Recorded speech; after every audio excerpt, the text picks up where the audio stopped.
Terima kasih pemirsa, masih bersama kami di Editorial Media Indonesia. Bang Usman, sebelum kita berdiskusi Bang, kita akan coba mendengarkan dulu bagaimana sesungguhnya yang ingin disampaikan oleh Presiden kemarin untuk dunia di sidang umum PBB. Kita sudah terhubung lewat saluran telepon dengan Menteri Luar Negeri Republik Indonesia, Retno Marsudi. Bu Retno, selamat pagi. Selamat pagi Mas Leona, selamat pagi Pak Usman, apa kabar? Mudah-mudahan sehat selalu. Sehat-sehat Bu, terima kasih sudah memberikan waktu. Bu Retno, kemarin Pak Jokowi mengatakan di sidang umum PBB bahwa no one left behind, tidak boleh ada negara yang tertinggal di dalam khususnya dalam pandemi COVID-19 ini. Kalau kita melihat apakah pesan itu maksudnya supaya negara-negara kuat membantu negara-negara yang lemah dan tidak sibuk menyelamatkan diri sendiri, atau ada maksud lain? Bagaimana Bu Retno? Jadi begini, sidang umum PBB tahun ini adalah sidang umum yang khusus ya, dalam artian bahwa PBB memperingati 75 tahun. Tetapi di saat yang sama, kita juga melihat mulai menajamnya rivalitas di antara negara-negara besar.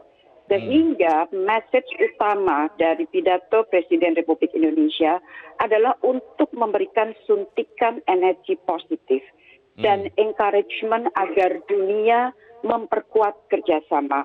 Oleh karena itu, kalau kita perhatikan pidato Presiden, antara lain beliau mengatakan kerjasama sampai diulang 3 kali.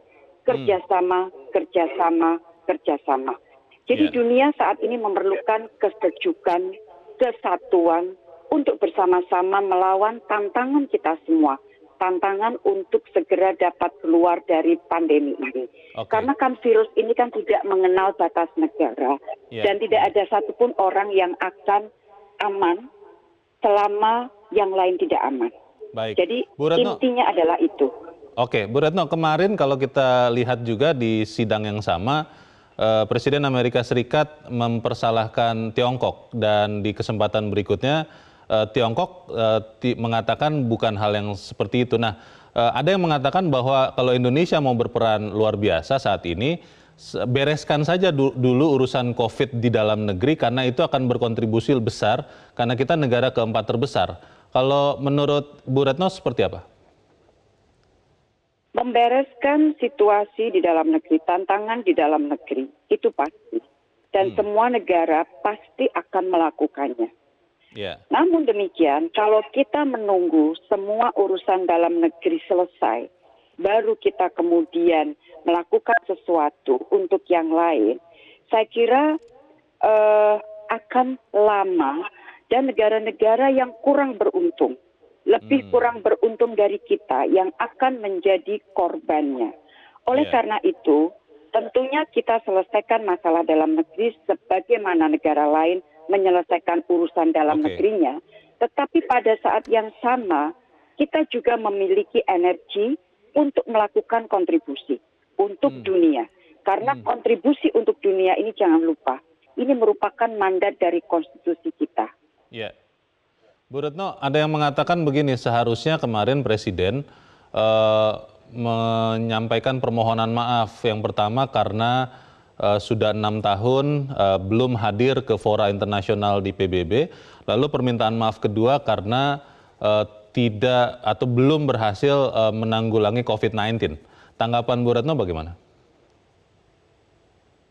Indonesia tidak pernah absen di dalam sidang umum PBB. Indonesia selalu ada, hadir pada tingkat tinggi, dalam artian dalam hal ini diwakili oleh Wakil Presiden Yusuf Kala pada saat itu. Jadi sekali lagi, Indonesia tidak pernah absen. Yang kedua, mengenai COVID, pertanyaan saya kembali, mana sih negara yang sekarang sudah dikatakan dapat menyelesaikan masalah COVID di dalam negerinya? Bahkan beberapa negara, termasuk di Eropa, sekarang sedang mengalami second wave.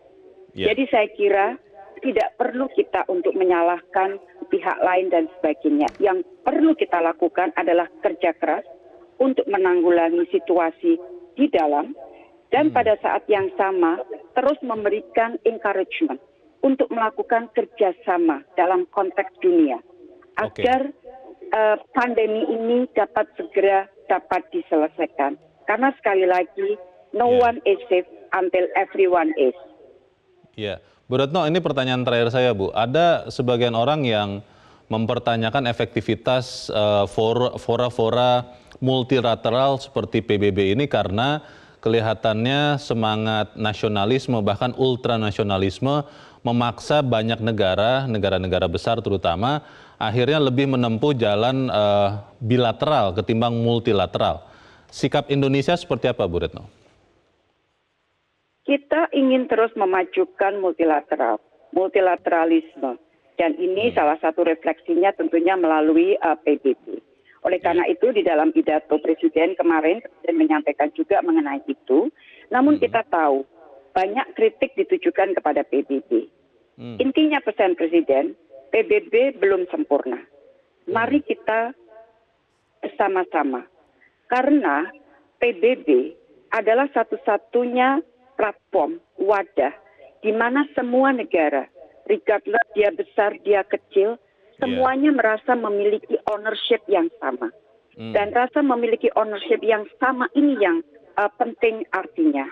Jadi mari kita semua berusaha untuk memperkuat PBB, memperkuat multilateralism, sehingga multilateralism delivers, dapat memenuhi atau dapat merespon tantangan, termasuk tantangan pandemi pada saat ini.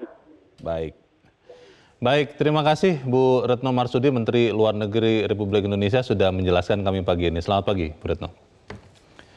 Itu pertanyaan sebagian orang, Bang Usman, bahwa ketika Indonesia fokus menyelesaikan pandemi ini di dalam negeri dan kita benar-benar bisa mengendalikan, itulah sumbangsih nyata peran Indonesia di dunia internasional. Bagaimana, Bang?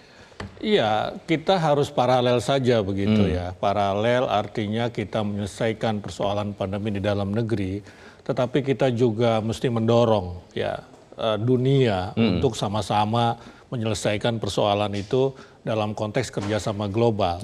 Sebab bagaimanapun ceritanya pandemi ini akan menjadi semacam pingpong gitu. Kalau satu negara belum bebas, hanya satu negara belum bebas, itu bisa menyebar ke negara lain. Kalau tidak ada kerjasama global begitu. Nah karena itu dua-duanya harus kita lakukan bersamaan. Jadi tidak bisa selesai dulu satu persoalan seperti tadi dikatakan Bu Menlu. Artinya persoalan dalam negeri baru kita bisa berperan begitu ya untuk mendorong kerjasama global. Dan kalau kita lihat ini kan dunia secara umum itu kan masih berjuang bersama-sama. Nah kalau tidak ada imbauan itu begitu kan ya berarti ya kalau kita harus menyelesaikan sendiri persoalan di dalam negeri begitu tidak ada dorongan untuk kerjasama global itu. Sementara kondisi dunia tadi Bu Retno juga sudah sampaikan itu kan bilateralnya yang kelihatan, bahkan juga banyak konflik, saling menyalahkan antara negara-negara besar, contohnya Tiongkok dengan Amerika. Ya kalau itu tidak ada concern dari negara-negara lain, termasuk Indonesia misalnya, ini kan akan lebih parah lagi begitu. Ada yang mempertanyakan begini Bang, apakah efektif ketika kemarin Indonesia dengan Presiden Joko Widodo mengatakan di fora internasional sidang umum PBB ini, apakah memang benar-benar diperhitungkan apa yang dikatakan Indonesia ini? Karena kalau kita melihat rivalitas misalnya Amerika-Tiongkok, itu kan begitu tajam sekarang. Iya, jadi Indonesia mestinya diperhitungkan. Ya, diperhitungkan karena kita juga adalah negara besar. Negara besar, keempat terbesar di dunia, begitu kan. Jadi, dan juga imbauan ini kan tidak datang dari Indonesia saja. Ya, tapi kalau kita lihat para pakar ya, misalkan Yuval Harari itu sejak awal begitu. Dia mendorong kerjasama global dalam penanganan pandemi COVID dan dampaknya begitu. Nah jadi Indonesia itu mengamplifikasi dalam konteks sebuah negara begitu. Kalau tadi itu kan sebagai pakar begitu kira-kira. Ketika Pak Jokowi menyerukan vaksin sebagai game changer, tadi Bang Usman katakan, ada keraguan Bang, ketika dibicarakan masih bagus, tapi pada teknis pelaksanaannya khawatir pada waktu awal-awal pandemi kalau kita masih ingat, ada beberapa negara yang saling menuduh pembajakan ventilator atau masker yang waktu itu dibutuhkan. Apakah kolaborasi ini benar-benar bisa terjadi seperti yang kita harapkan? Kita bahas di bagian berikut dan bisa tetap bersama kami, Editorial Media Indonesia segera kembali. Terima kasih pemirsa, Anda masih bersama kami di Editorial Media Indonesia. Bang Usman, sebelum kita lanjutkan dialog, Bang, kita akan bertanya kepada para pemirsa Metro TV seperti apa pandangannya terhadap kolaborasi global lawan pandemi. Kita sudah terhubung dengan pemirsa Metro TV di Pontianak, Kalimantan Barat, ada Ibu Agustina. Bu Agustina, selamat pagi. Selamat pagi, Bung Leo dan Bung Usman. Iya, kolaborasi global. Selamat pagi, Pak. Ya, jadi kalau kolaborasi global itu sudah mutlak ya. Ini tingkat dunia itu tanggung jawab semua bangsa. Karena memang ini sudah melanda dunia. Jadi sekarang harapan kita sebenarnya apa yang ya seperti kita katakan biasanya orang aji mumpung ya. Jadi ini tidak semua negeri maju, tidak semua negeri bisa membuat vaksin umpamanya. Jadi yang bisa jangan mentang-mentang dia saja yang bisa, terus negara-negara lain jadi itu mangsa gitu. Nah itu yang kita tidak mau. Dalam satu negara kita mencoba nih melawannya dalam skop negara kita. Contohnya pemerintah sudah terus-menerus membuat aturan supaya kita melawan pandemi ini seperti apa. Nah begitu juga dengan dunia. Jadi harapannya Menteri Luar Negeri bagus sekali. Kita ngefans deh sama Ibu Menlu. Jadi kontrol dunia itu perlu sehingga menjadi referensi buat Indonesia. Karena memang siapa lagi? Jadi kita harus tahu bahwa dunia ini bukan milik satu negara, tapi milik semua negara dan semua harus aman. Ingat kembali bahwa Tuhan itu tidak diam kan? Semuanya akan berbuat baik untuk ke sana sebenarnya. Itu seharusnya. Jadi kontrol itu yang penting, Pak. Oke. Iya. Baik. Terima kasih Bu Agustina di Pontianak, Kalimantan Barat. Selamat pagi, Bu. Di belakang Bu Agustina ada Pak Vence di Manado, Sulawesi Utara. Pak Vence, selamat pagi. Selamat pagi, Bung Leo. Selamat pagi, Pak Usman. Jadi hemat saya sebetulnya Bung Leo, topik ini ya sudah mesti diangkat dari awal-awal, dari mulainya pandemik beraksi kan, karena pandemik ini kan bukan cuma terjadi di beberapa negara, tetapi seluruh dunia. Sehingga saya pada dasarnya saya memberikan apresiasi kepada Pak Presiden kemarin pada pidato di sidang PBB secara virtual dan menawarkan konsep ini. Dan ini sebetulnya yang paling penting, Pak Usman. Karena apa? Kita harus ingat bukan saja transportasi manusia dari negara A ke negara B, tetapi transportasi barang yang dimana bisa menimbulkan gejala pandemi karena transportasi antar negara kan. Nah, oleh karena itu saya kira dalam konteks ketika Pak Jokowi menawarkan, nah negara harus sambut bahwa ini untuk menyelamatkan seluruh dunia karena pandemik ini sudah tertular di beberapa negara. Nah, tinggal saja betul sekali masyarakat kita Indonesia cuman satu saja kok yang dari dulu disampaikan oleh Menteri Kesehatan melalui Metro TV. Kita jaga jarak, kita pakai masker, kita harus rajin membersihkan diri. Nah itu salah satu cara yang harus diulang-ulang, harus dilakukan oleh bangsa kita. Ditambah lagi dengan kolaborasi secara global dalam konteks menangani penularan pandemi ini. Saya sangat setuju. Terima kasih Metro TV, selamat pagi. Selamat pagi, terima kasih Pak Vence di Manado, Sulawesi Utara. Terima kasih Pak. Dua pemirsa setuju Bang Usman, tapi pertanyaannya tadi kembali ke pertanyaan sebelum jeda.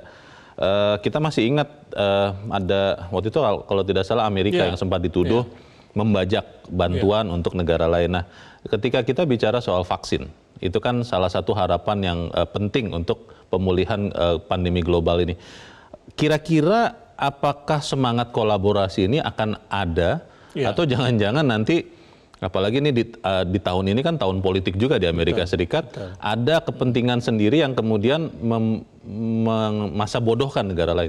Iya, saya kira itu tidak bisa kita nafikan. Maksudnya begini, semua negara punya national interest, punya kepentingan sendiri, punya kepentingan nasional. Ya tidak apa-apa sebetulnya.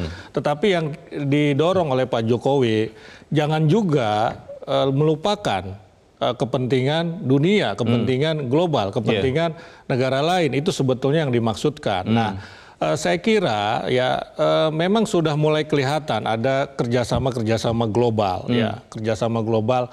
Misalnya Indonesia sudah memperoleh vaksin dari Tiongkok, kemudian mendapatkan vaksin juga dari Uni Emirat Arab, dari G42 nama perusahaannya, dan kabarnya juga G42 itu akan membuka pabrik di Indonesia yang kemudian menjadi tempat katakanlah pemasaran begitu untuk negara-negara sekitar Indonesia, ASEAN katakanlah seperti itu. Nah, jadi itu kan sudah menunjukkan adanya kerjasama global walaupun terbatas barangkali hanya 2, 3, 4, 5 negara begitu kan.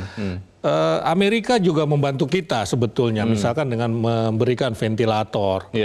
Tiongkok juga seperti itu. Ya. Jadi kerjasama global itu sudah kelihatan. Nah, tinggal lagi kan juga ada konsorsium sebetulnya dalam menemukan vaksin. Ya, konsorsium dari negara-negara kaya, bahkan ada konsorsium dari perusahaan-perusahaan besar, farmasi maupun bukan farmasi yang memberikan bantuannya untuk penelitian dalam konteks menemukan vaksin. Nah, jadi sudah mulai kelihatan, tetapi memang apa yang dilakukan oleh Pak Jokowi ini kan mendorong untuk lebih cepat lagi, kira-kira begitu kerjasama globalnya. Tapi kalau kita lihat di sidang umum kemarin, Bang. Di hari yang sama kan kita melihat Presiden Amerika Serikat dan juga Tiongkok itu berpidato juga.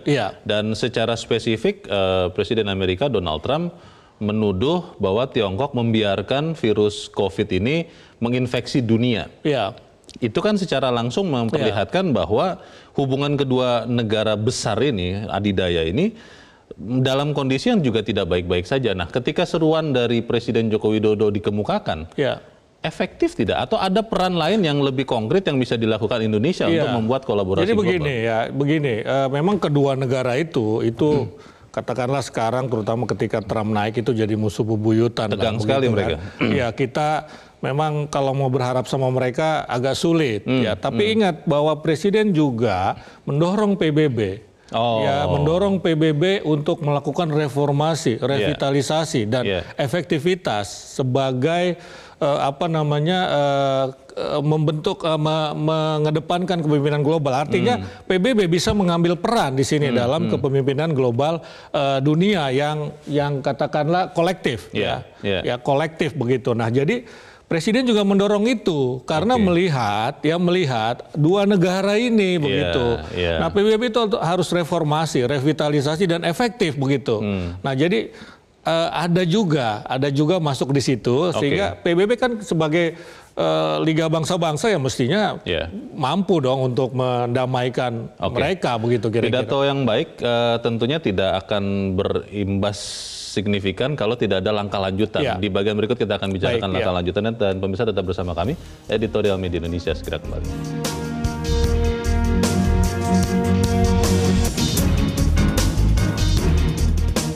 Terima kasih pemirsa, Anda masih bersama kami di Editorial Media Indonesia. Kita di bagian akhir dari diskusi kita pagi ini. Bang Usman, pidato Presiden yang diapresiasi oleh banyak orang akan lebih efektif kalau kemudian ada langkah-langkah lanjutan yang kemudian dilakukan untuk menyatakan atau mewujudkan kolaborasi global. Kira-kira apa, Bang? Ya, langkah berikutnya tentu saja diplomasi. Ya, diplomasi, lobby-lobby antar negara itu bisa dilakukan sebagai tindak lanjut, dan saya kira Indonesia sangat aktif untuk melakukan lobby-lobby itu.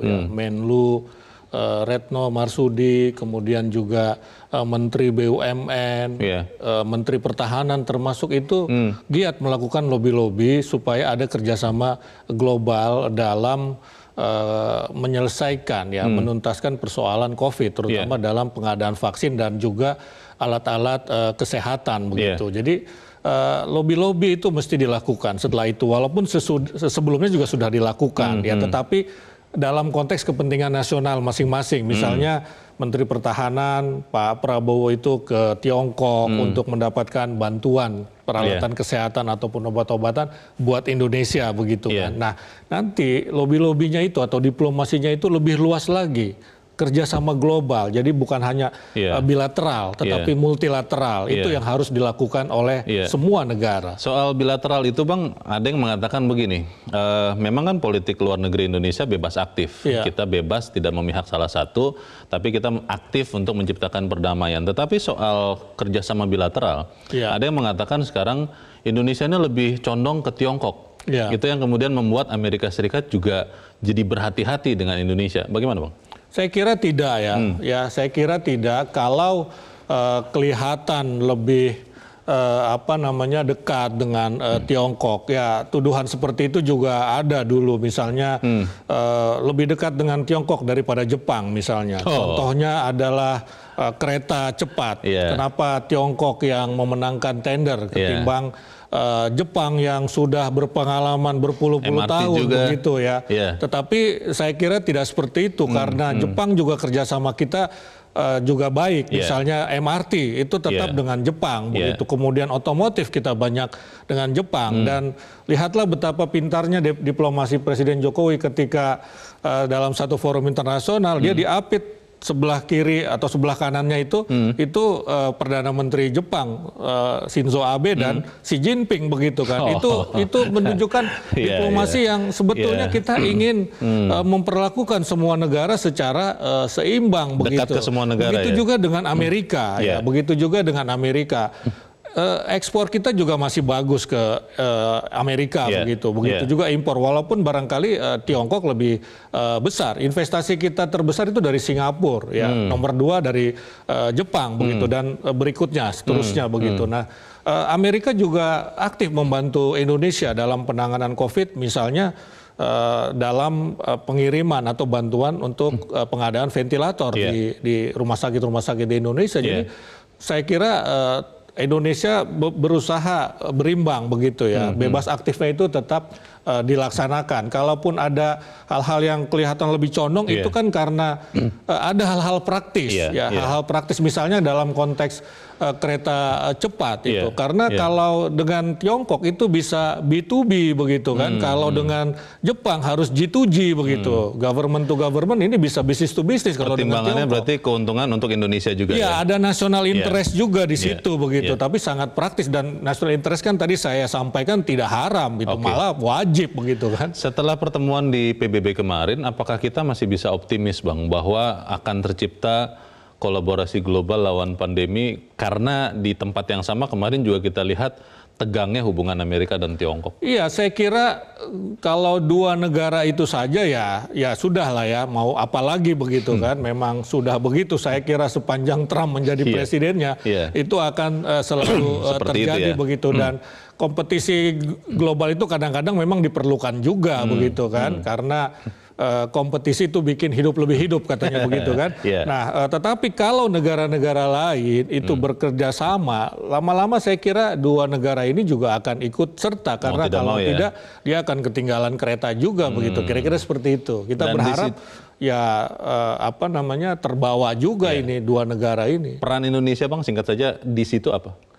Ya, dalam konteks itu tentu saja diplomasi sekali lagi, begitu, dan menunjukkan bahwa kita tidak berpihak kepada manapun, ya, kepada Tiongkok, kepada Amerika misalnya, kita tetap kok memperlakukan kedua negara ya secara proporsional, katakanlah seperti itu. Kalau adil, agak adil sekali, begitu ya, dalam arti sama-sama dapat dua, begitu, itu sulit, begitu. Tapi proporsional saja, ya. Semoga kita bisa melakukan itu, ya. Bang Usman Kansong, terima kasih, Bang, sama-sama, sudah hadir di tempat ini. Selamat pagi, Bang. Selamat pagi. Pemirsa, problem global yang di depan mata kita adalah pandemi COVID-19. Semestinya pula kita sebagai warga dunia berkolaborasi dan melakukan langkah kolektif untuk membendung pandemi COVID-19. Sekaligus menata kembali komitmen kerjasama global yang lebih konkret. Saya Leonard Samosir, terima kasih Anda sudah menyaksikan. Selamat pagi.